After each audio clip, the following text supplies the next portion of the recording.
이 시간 우리에게 주시는 하나님의 말씀은 누가복음 15장 17절에서 24절의 말씀입니다.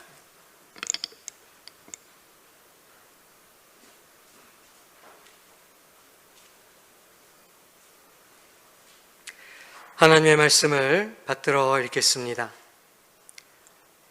이에 스스로 돌이켜 이르되 내 아버지에게는 양식이 풍족한 품꾼이 얼마나 많은가. 나는 여기서 주려 죽는구나. 내가 일어나 아버지께 가서 이르기를 아버지, 내가 하늘과 아버지께 죄를 지었사오니 지금부터는 아버지의 아들이라 일컬음을 감당하지 못하겠나이다. 나를 품꾼의 하나로 보소서 하리라 하고 이에 일어나서 아버지께로 돌아가니라.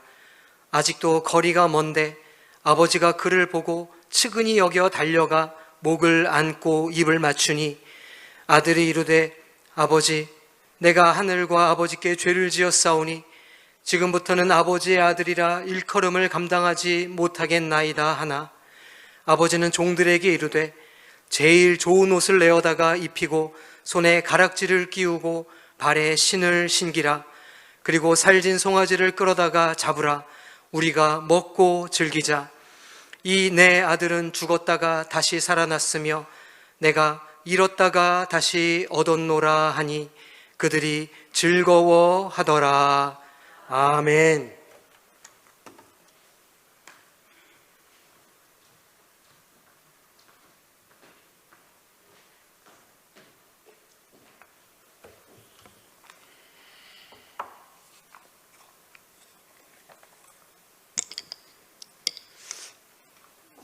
오늘 우리 샬롬 찬양대에 찬양 은혜를 많이 받았습니다.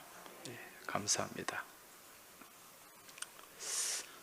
오늘은 성령 강림 주일로 지키는 주일이고 또 우리 교회는 예배 회복 주일로 지킵니다. 여러분, 오늘 성령 강림, 이 강림 주일인데 강림이라는 말이 무슨 뜻입니까? 이 강자는 한자로 내릴 강자죠. 오늘 비가 오는데 이 비가 오는 양을 강우량, 강수량 그렇게 얘기를 합니다. 그리고 림자는 이말 림자죠. 우리가 대림절 할 때 사용하는 림자입니다. 그래서 성령께서 임하셨다는 거예요. 성령께서 하늘에서 내려오셔서 우리 가운데 충만하게 임재한 날, 임재한 사건을 우리는 성령 강림이다. 이 날을 또 우리는 성령 강림 주일로 지키는 거지요. 사도행전 1장에 보면 예수님께서 이제 부활하시고 난 이후에 이 땅에 40일간 계시다가 하늘로 승천을 하시게 됩니다. 그때 예수님이 승천하시고 난 이후에 제자들과 예수님을 따르는 사람들이 다 각기 자기 집으로 흩어지지 아니했습니다. 이들이 다시 예루살렘으로 돌아와서 예루살렘의 한 집에 머물렀어요. 그곳에 머물면서 같이 기도하고 또 하나님 앞에 예배를 드렸는데 그 장소가 마가의 다락방이었습니다. 사도행전 1장 15절 말씀을 보니까 한 120여 명가량이 거기에 모여서 기도를 했다, 그렇게 말씀합니다. 그렇게 기도하는 가운데 어느 날 갑자기 강한 바람이 불기 시작합니다. 아주 세찬 바람이 불면서 이 막 불꽃이 일어나는 거예요. 사도행전 2장 말씀에 보니까 불의 혀같이 막 피어오르는데 이 불이 각 사람의 머리 위에 임하였다, 그렇게 말씀합니다. 이때 이 놀라운 사건이 일어나면서 또 아주 신비한 일이 일어났습니다. 이날 사람들이 같이 모여서 기도를 하는데 그 기도 소리가 밖에 있는 사람들에게도 다 들렸어요. 근데 그 주변에 누가 있었는가? 이 외국에서 온 사람들이 많이 있었습니다. 이 오순절 이제 절기를 맞이해서 또 이 외국에서 많은 사람들이 왔을 것 같은데, 거기에 보니까 바데, 메데, 엘람, 갑바도기아, 본도, 아시아, 아프리카, 유럽 한 16개국에서 사람들이 와 있었어요. 근데 이 사람들의 말이 다 어떤가? 각기 다 다른 곳에서 왔기 때문에 이들의 언어가 각기 달라요. 즉 이 사람들은 소위 말하는 디아스포라 유대인들입니다. 이 사람들은요, 주전 586년에 이 남유다가 바벨론 제국에 망하고 난 이후에 각기 여러 곳으로 흩어졌던 사람들이에요. 한 600년 가량 지났지 않습니까? 예수님 시대는. 그러다 보니까 그곳에서 살다 보니까 그곳의 언어, 그곳의 문화, 생활에 익숙한 사람들이었거든요. 각기 쓰는 말이 다 달랐어요. 그런데 이상한 게, 이날 다락방에서 사람들이 막 기도를 하는데 그 기도 소리가 이 사람들의 귀에 어떻게 들렸다? 자기 나라 말로 다 들린 거예요. 예를 들어서 오늘 우리 예배당에 계신 분들이 같이 합심해서 하나님 앞에 막 기도를 하는데, 우리 교회 밖에 미국에서도 오고 영국에서도 오고 또 다른 나라 중국에서도 온 그런 사람들이 자기 귀에 들리기를 자기가 사는 그 나라, 그 언어로 들리는 거예요. 미국 사람들에게는 영어로 들리고 프랑스 사람들에게는 프랑스어로 들리는 거죠. 한마디로 동시 통역이 이루어진 것입니다. 여러분, 이날, 이 놀랍고 신비한 일이 일어난 이 날이 언제였습니까? 오순절이었죠. 오순절 날이 이미 이르매, 이렇게 말씀합니다. 오순절 날 성령께서 강림하심으로 말미암아, 놀랍게 역사하심으로 말미암아 이처럼 신비하고 놀라운 일이 일어났던 것입니다. 여러분, 오순절은 어떤 절기입니까? 구약에 보면 이 오순절은 유월절, 무교절 다음에 이어지는 절기예요. 그래서 유월절 절기가 끝나고 맞이하는 안식일, 첫 안식일을 오순절이라고, 그 초실절이라고 합니다. 초실절. 이 초실절로부터 50일째 되는 날이 오순절이에요. 여러분, 초실절이 뭐죠? 첫 열매를 거두는 절기지 않습니까? 이 초실절이 신약에서는 부활절이에요. 우리 예수님이 부활의 첫 열매가 되셨기 때문에. 그래서 이 초실절로부터, 부활절로부터 며칠 뒤에 50일, 7번 안식일. 그래서 7, 7이 49 다음에 오는 날 50일. 그래서 이 오순절을 다르게는 77절이다. 그렇게 얘기도 하는 것입니다. 이날 성령께서 불같이, 바람같이 그렇게 임재를 하셨던 것입니다. 그런데 이 오순절에 일어난 놀라운 사건, 성령님이 불같이 임재하기도 했지만 이 성령의 임재를 통해서 일어난 정말 특별하고도 놀라운 사건이 무엇이었습니까? 이들의 귀에 이 언어가 다 자기 나라 말로 들렸잖아요. 언어의 통일이었습니다. 여러분, 우리가 사는 이 세계는 각기 다른 언어를 가지고 있어요. 제가 조사를 해보니까 지금 현재 전 세계에서 사용하는 언어의 숫자가 7,117개, 7,117개의 언어가 사용되고 있어요. 그 중에 하나가 우리 한국어입니다. 이처럼 많은 언어들이 지금 전 세계에서 사용되기 때문에 이 사람들이 서로 만나면 의사소통이 제대로 되지가 않습니다.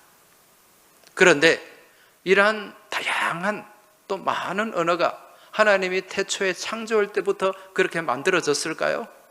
그렇지는 않죠. 처음에 아담과 하와가 창조되고 그 처음 이 창세기에 보면 언어가 하나였어요. 그런데 왜 언제부터 이 언어가 각기 나뉘어지고 혼잡해졌습니까? 창세기 11장에 가면 무슨 사건이 나오죠? 바벨탑 사건이 나옵니다. 이 바벨탑 사건은 이 인간들이, 인류가 하나님 앞에 도전하는 행위였어요. 이 탑을 높이 쌓아가지고 어디까지? 하나님이 있는 데까지. 그러면 우리가 하나님과 같이 될 것이다. 이 교만의 결정체지요. 그런 마음을 가지고 하나님 앞에 탑을 쌓아 올라갔던 것입니다. 한마디로 하나님의 자리를 차지하려고 했던 거지요. 결국 이 일로 인해서, 하나님의 권위에 도전함으로 인해서 이 인간들은 온 땅으로 흩어지게 되고 언어가 어떻게 됩니까? 혼잡해지고 말았습니다.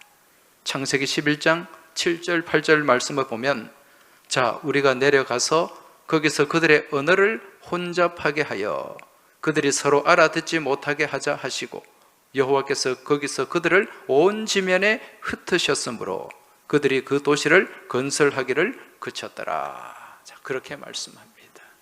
하나님의 권위에 도전하다가 이 언어가 나뉘어지고 혼잡해지고 말았다는 것입니다. 이때부터 이제 인류는 각기 지역마다 다른 언어를 사용하게 되었고, 그로 인해서 지금 우리는 다른 나라 말을 배우기 위해서 얼마나 피눈물 나는 고생을 합니까? 이런 고생을 두고 개고생이라고 하죠. 이게 죄의 결과물입니다. 자, 그런데 이처럼 나뉘어지고 흩어지고 혼잡해진 이 언어가 하나로 통일된 사건, 그 사건이 무슨 사건이었습니까? 성령 강림 사건이에요. 오순절날 성령이 강림하심으로 말미암아 언어가 하나가 되고 통일이 되었던 거죠. 이게 무엇입니까? 회복입니다. 원래 우리의 모습, 하나님께서 하나의 언어를 주셨는데 이 모습으로 다시 회복된 거예요. 여러분, 성령님께서 함께 하시면 회복이 이루어지게 되는 줄 믿으시기 바랍니다. 성령님께서 함께 하시면 잃어버린 우리의 사랑이 회복이 되고, 성령님께서 우리와 함께 하시면 잃어버린 우리의 열정이 회복이 되고, 성령님께서 우리 가운데 역사하시면 잃어버린 우리의 예배가 회복되고, 믿음 또한 회복될 줄 믿습니다.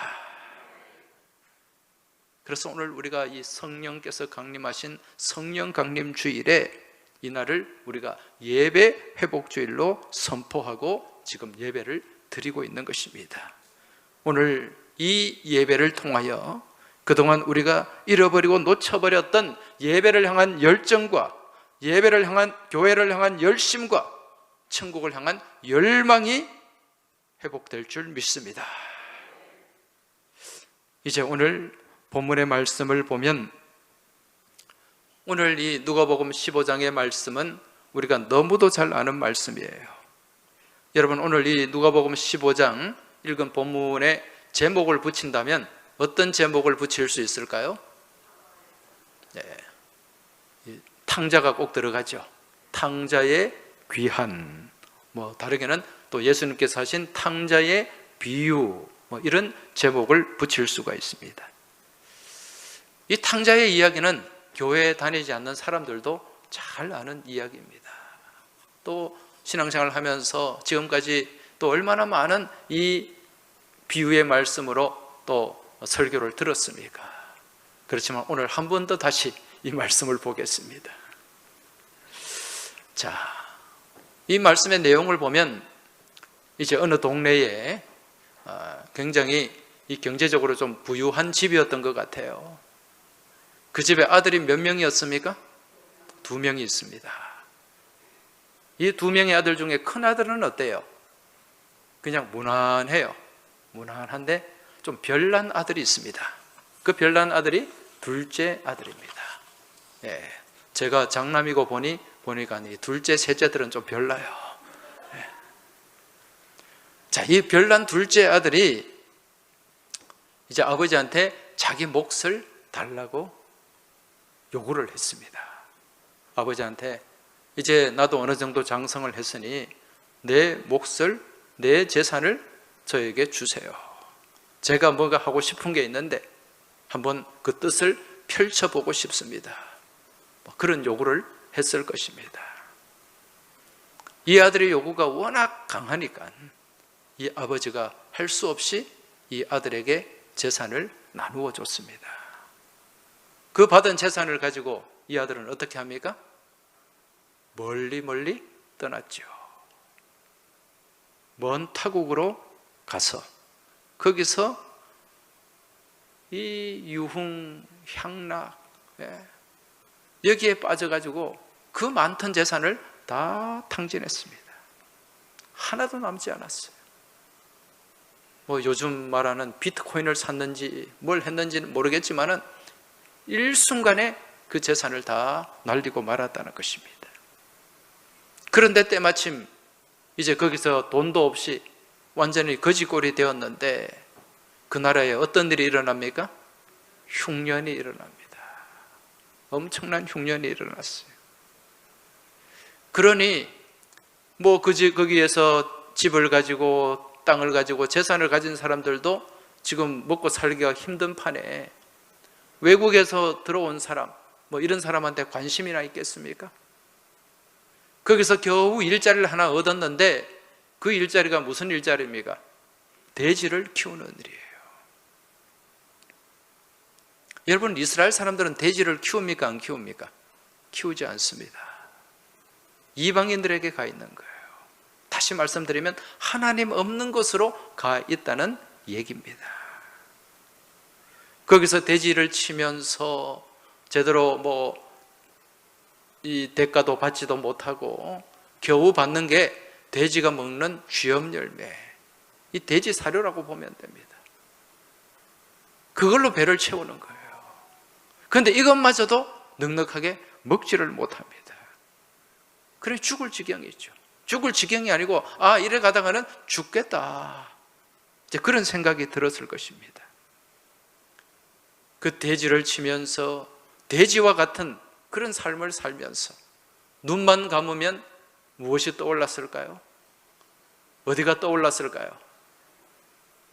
나의 살던 고향은, 막 그런 생각, 고향 생각을 계속 했을 거예요. 아버지 집에서 배부르게 먹던 그 음식들, 아버지 집에서 대우받던 그 삶의 모습들, 이게 계속해서 떠나지 않고 그 머리 가운데, 생각 가운데 머물렀을 것입니다. 그때 이 둘째 아들이 이런 생각을 합니다. 17절 말씀을 보면 이에 스스로 돌이켜 이르되 내 아버지에게는 양식이 풍족한 품꾼이 얼마나 많은가, 나는 여기서 주려 죽는구나.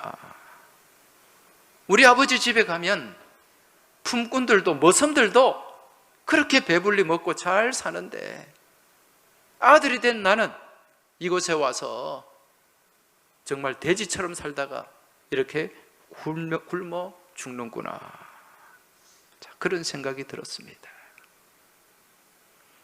그리고 아버지 집에 가면 먹을 것이 많은데, 아버지 집에 살 때는 날마다 좋은 음식을 먹고 또 좋은 옷을 입고 그렇게 대접을 받으면서 살았는데, 자, 그런 생각이 있는 가운데 이 아들이 어떤 마음을 가집니까? 여기 계속 있어서는 안 되겠다. 아버지께로 돌아가야 되겠다. 돌아가서 내가 아버지의 아들이라고 말할 자격, 염치는 없지만은 아버지한테 한번 부탁을 해봐야 되겠다. 아버지, 내가 아들이 아닌 머슴 대우라도 해주면 고맙겠습니다. 아버지, 나를 받아주세요. 그런 마음을 가지고 그 생각을 어떻게 합니까? 곧바로 실행에 옮기게 됩니다. 20절 말씀에 보면 이에 일어나서 아버지께로 돌아가니라. 그 생각에 머물러 있었던 것이 아니라 그 생각을 바로 실천을 했다는 거예요. 이 둘째 아들의 특징이에요. 이게 보니까 이 아들은 실행력이 굉장합니다. 아버지 재산 받아가지고 떠나는 것도 막 그냥 바로 해버리고, 또 이게 아니다 싶으니까 아버지한테 돌아가는 것도 바로 지금 돌아가는 거예요. 생각에만 머물러 있는 것이 아니라 이 생각이 왔을 때 바로 실천을 한다는 거죠. 이제 이 마음을 가지고 아버지가 있는 집으로 돌아갔더니 아버지는 어떻게 합니까? 네가 받을 거 다 받고 그렇게 떠난 놈이 무슨 염치로 여기로 돌아왔느냐? 그렇게 꾸짖고 내쫓는 아버지입니까? 그렇지 않죠. 아버지가 20절에 보면은 아직도 거리가 먼데 아버지가 그를 보고 측은히 여겨 달려가 목을 안고 입을 맞추니. 아버지가 뭘 하고 있었습니까? 기다리고 있었어요. 기다리는 아버지. 이게 아버지의 마음이고 아버지의 모습이라는 거죠. 여러분, 한자에 보면은 우리가 부친, 모친 할 때 이 친자가 어떻게 쓰여집니까? 이 친자가 나무 목자 위에 설립자죠, 그죠? 그리고 옆에 볼견자가 있습니다. 그 아버지가 나무 위에 서서, 나무 위에 올라가서 아들이 오는가 보는 거예요. 우리 아들 언제 오는가 살펴보는 모습. 이게 친자인데 그 모습이 오늘 본문에 담겨 있는 거예요.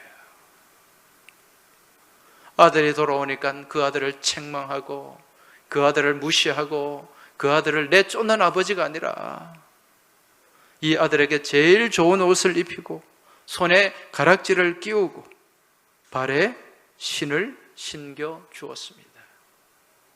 여러분, 렘브란트라고 하는 화가가 그린 탕자의 귀환이라고 하는 그림을 보면 거기에 보면 이 아들이 아버지 앞에 무릎을 꿇고 있는데 그 발을 보면 신발이 벗겨져 있어요. 신이 없다는 거죠. 여러분, 신발을 신지 못한다는 것은 노예라는 거예요. 옛날에 노예는 신을 신지 못했습니다. 그런데 그러한 노예의 삶을 살다가 다시금 아버지께로 돌아왔더니 어떤 일이 일어납니까? 이 아들의 신분이 회복이 된 거예요. 아들의 지위가 회복이 되고 그리고 정상적인 삶이 회복이 되었다는 것입니다. 여러분, 오늘 우리가 살펴본 이 탕자의 비유, 이 비유의 주제가 무엇입니까? 이 탕자의 비유의 주제, 한마디로 얘기하면 회개입니다. 오늘 17절 말씀에 보면 아버지 집을 떠나서 거지 생활을 하던 이 아들이 스스로 돌이켰다, 그렇게 말하죠. 스스로 돌이키는 것, 이 돌이키는 것이 회개예요. 회개의 회자가 무슨 회자입니까? 뉘우칠 회자, 돌이킬 회자입니다. 개자는 고칠 개자예요. 그래서 돌이켜서 고치는 것, 이게 회개라는 겁니다. 헬라 말로 이 회개라는 말은 메타노에오라는 말인데, 이 메타노에오라는 말은 가던 길을 돌이킨다, 그런 의미예요. 내가 지금 잘못된 길로 가고 있어요. 어긋난 길로 가고 있어요. 그 길이 잘못된 길임을 알았다면 다시금 돌이키는 거예요. 왜? 계속해서 가다가는 죽을 수밖에 없기 때문에. 지금 이 둘째 아들이 그런 겁니다. 지금 자신이 계속해서 그 길, 아버지를 떠나 계속해서 그 길을 가면 결국 죽을 수밖에 없다는 것을 깨닫게 되었고, 그래서 그 길에서 스스로 돌이켰던 거죠. 그렇게 돌이키니까, 회개하니까 어떤 그 삶 가운데 어떤 일이 일어납니까? 회복이 일어나는 거예요. 아들의 지위가 회복이 되고 그의 정상적인 삶이 회복이 되었다는 것입니다. 따라서 오늘 우리는 지금 이 탕자의 비유를 보면서 회복의 비결을 깨달을 수가 있습니다. 회복으로 가는 길을 우리가 알 수 있다는 거예요. 이처럼 회복으로 가는 길, 이 회복으로 가는 길은 어디에 있습니까? 회개에 있다는 것. 이걸 여러분 분명히 깨달으시길 주의 이름으로 축원합니다. 지금 오늘 우리가 성령 강림 주일, 더불어서 예배 회복 주일로 지킵니다. 지난 2년, 6년의 시간을 우리가 한번 돌아보면 이 코로나 팬데믹을 겪으면서 정말 많은 부분에 어려움을 겪었습니다.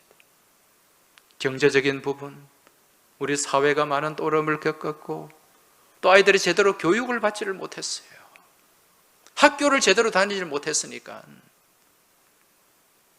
지금 초등학교 1학년, 2학년, 이제 3학년 되는 애들은 친구가 누가 누군지 학교에서 늘 마스크 끼고 다니니까 얼굴도 제대로 모르는 그런 학교 생활을 했단 말입니다. 우리 삶의 많은 부분에 큰 어려움이 있었어요. 그런데 우리가 하나님을 믿는 우리에게 있어서는 가장 큰 어려움이 무엇이었습니까? 신앙의 삶이었습니다. 예배에 큰 어려움을 겪었습니다. 우리 성도들의 교제에 큰 어려움을 겪었고, 우리의 헌신과 봉사에도 큰 어려움을 겪었습니다. 지난 2020년 초 우리나라에 이 코로나 팬데믹이 확산되면서 우리 주변에, 우리 사회에 가장 많이 유행했던 말이 있습니다. 그 말이 무슨 말입니까? 사회적 거리두기. 그때부터 이 듣도 보지도 못한 사회적 거리두기라는 말이 생겼어요. 이 말은 무슨 말입니까? 서로 멀어지라는 거예요. 떨어지라는 거예요. 그리고 이 사회적 거리두기와 더불어서 또 우리 가운데 일상을 잠식한 용어가 뭡니까? 비대면이에요. 비대면. 대면하지 말라는 거죠. 대면해서는 안 된다는 것입니다. 그래서 우리 사회의 모든 이 일상이 비대면이 됩니다. 수업도 비대면 수업, 진료도 비대면 진료, 면회도 비대면 면회, 예배도 비대면 예배. 이처럼 우리 사회의 모든 시스템이 비대면으로 전환되고, 또 사람들과의 거리두기가 강화됨과 동시에 우리의 영적인 삶도 굉장한 타격을 받았어요. 하나님과의 거리도, 이 하나님과의 거리두기를 하고, 우리의 믿음의 삶은 하나님께 가까이 나아가고 하나님께 밀착되는, 하나님 품에 안기는, 이게 신앙의 삶인데 이걸 못하게 되는 거예요. 하나님과 거리두기를 하는 거예요. 하나님과 비대면을 하는 것입니다. 이런 시간, 이런 세월이 2년 6개월 동안 지속되면서 처음에는 이 비대면 예배당에 못 나오니까 우리의 마음이 조급해졌어요. 갈급해졌어요. 그리고 막 전화가 옵니다. 목사님 언제 나가서 예배 드릴 수 있습니까? 교회 나가고 싶어요. 그런데요, 참 신기한 게 이게 한 6개월 지나니까 그런 소리 하나도 안 들려. 오히려 아이고 집에서 그냥 이거 유튜브 보고 예배 드리니까 괜찮네, 할만하네, 여기가 좋사오니. 여러분, 사람은 편한데 적응하는 데 아주 익숙해요. 그게 주저앉게 되고 눌러앉게 되고 드러눕게 되고 나도 모르게 잠이 들게 된다는 거죠. 여러분, 이처럼 하나님과 거리두기, 하나님과 비대면을 해온 지난 2년 6개월 동안 우리 인류의 삶은 어떠했는가? 우리나라뿐만 아니라 전 세계적으로 이 코로나 블루가 지배를 합니다. 여러분, 코로나 블루가 뭡니까? 코로나로 인한 우울증이죠. 기쁨이 사라지고요, 평안이 사라지고 답답함과 우울함이 우리의 심령과 우리의 삶을 지배하는 거예요. 그리고 이 코로나가 전 세계적으로 확산되면서 이 코로나 감염병으로 많은 사람들이 목숨을 잃었어요. 지금까지 1,500만 명 이상이 목숨을 잃었어요. 1,500만 명이면 한 나라의 인구가 사라진 거예요. 그런데 문제는 이 코로나 감염과 상관없이 사망하는 사람들의 비율도 훨씬 높아졌다는 거예요. 평소보다, 코로나 이전보다 전체적인 사망률이 올라갔다는 거예요. 한마디로 죽음의 그림자가 지난 2년 6개월을 지배해 왔던 것입니다. 여러분, 이게 무엇을 말해줍니까? 하나님과의 거리두기, 하나님과의 비대면의 모습들이 우리의 삶을 나도 모르게, 자신도 모르게 점점 약해지게 했고, 또 이것이 우리의 일상을 무너지게 했다는 것입니다. 자, 그렇다면 이 코로나19, 이 질병이 발생하게 된 원인이 어디에 있습니까? 자주 말씀드렸잖아요. 여기는 하나님의 뜻이 있습니다, 여러분. 이 코로나, 왕관이라는 뜻이잖아요. 우리 이 온 우주 만물 가운데 유일한 왕은 우리 하나님 한 분이십니다. 그런데 하나님이 쓰셔야 할 그 코로나, 그 왕관을 인간이 차지하려고 함으로 말미암아, 마치 새로운 바벨탑을 쌓음으로 말미암아 인간의 교만의 산물로 이런 역병이 확산되게 되었다는 거죠. 이제 우리는 이러한 팬데믹을 지나서 일상 회복을 향해 지금 애쓰고 노력하며 나아가고 있습니다. 이러한 일상이 제대로 회복되기 위해서는, 우리의 일상이 건강하게 다시 회복되기 위해서는 무엇이 먼저 선행되어야 될까요? 먼저 영적 회복이 이루어져야 됩니다. 영적으로 다시 회복이 되어야 돼요. 왜 그렇습니까? 사람은 영적인 존재이기 때문에 그래요. 요한삼서 1장 2절, 우리가 너무도 잘 아는 말씀이죠. 사랑하는 자여, 내 영혼이 잘됨같이 내가 범사에 잘되고 강건하기를 내가 간구하노라. 할렐루야. 먼저 영혼이 잘 돼야 돼요. 영혼이 건강해야 돼요. 그래야 우리의 범사가, 우리의 삶이 강건해지고 정상을 회복하게 되는 줄 믿으시기 바랍니다. 그러기 위해서는 우리는 다시 돌아가야 됩니다. 다시 돌아가는 게 무엇이라 그랬습니까? 회개라 그랬죠. 호세아서 6장 1절의 말씀을 보면, 오라 우리가 여호와께로 돌아가자. 오라 우리가 여호와께로 돌아가자. 여호와께서 우리를 도로 찢으셨으나 도로 낫게 하실 것이요, 우리를 치셨으나 싸매어 주실 것임이라. 할렐루야. 하나님께로 돌아가야, 우리 하나님께로 다시 돌아가야 여러분, 상처난 우리의 심령, 우리의 사회, 우리의 삶이 치유되고 회복될 줄로 믿습니다. 이 호세아 선지자가 활동했던 시기, 주전 8세기경, 여러분 이때는요 북이스라엘 역사상 가장 황금기였어요. 여로보암 2세가 통치하던 시기인데 경제적으로나 군사적으로 가장 활발하고 넉넉했던 시기입니다. 그런데 이때가 또 영적으로는 가장 타락하고 죄악이 편만한 시기였어요. 그때 호세아 선지자가 이대로 계속 가다가는 다 죽는다, 이대로 계속 가면 다 망한다, 이걸 백성들에게 선포하고, 여기서 우리가 살 수 있는 길, 회복할 수 있는 길은 하나님께로 돌아가는 것이다. 그러면서 하나님께로 돌아가자, 여호와를 힘써 알자, 그렇게 외치고 외쳤던 것입니다. 그런데 여러분, 오늘 지금 이 호세아 선지자가 선포한 이 말씀이 주전 8세기 그때를 향한 말씀이 아니라 오늘 이 시대를 향한 동일한 말씀인 줄 깨달으시기 바랍니다. 지금 이 시대도요, 모든 것이 풍족해요, 넉넉해요. 그런데 영적으로는 어떻습니까?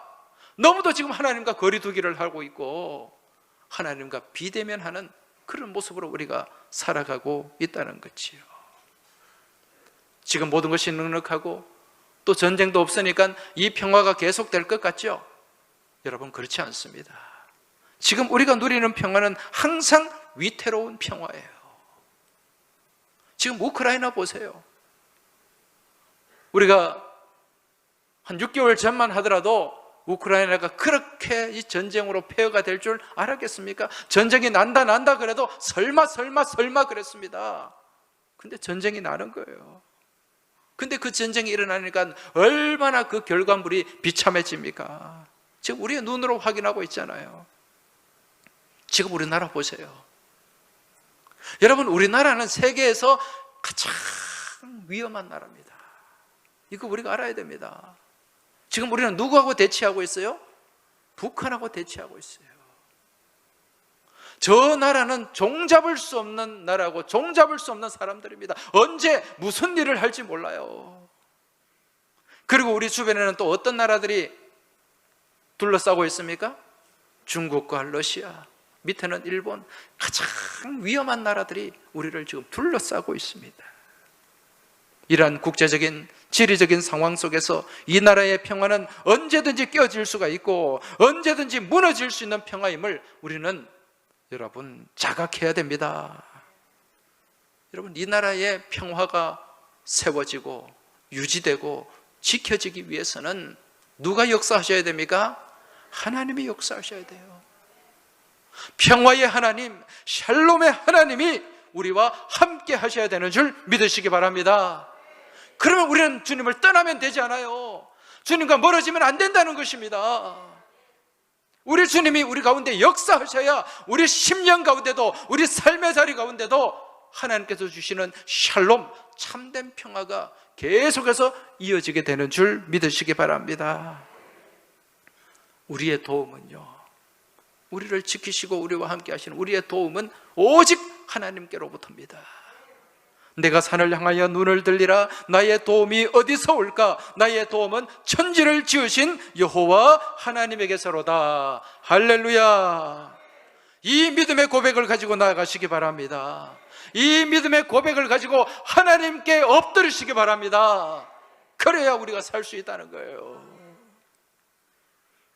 이제 우리가 이 코로나 팬데믹을 지나서 이제 코로나 엔데믹, 이제 풍토평화된다 그러죠. 그러면서 또 우리 가운데 유행하는 말이 있어요. with 코로나, with 코로나. 이제 코로나와 함께 살자는 거예요. 여러분, 코로나와 함께 살아서는 안 됩니다.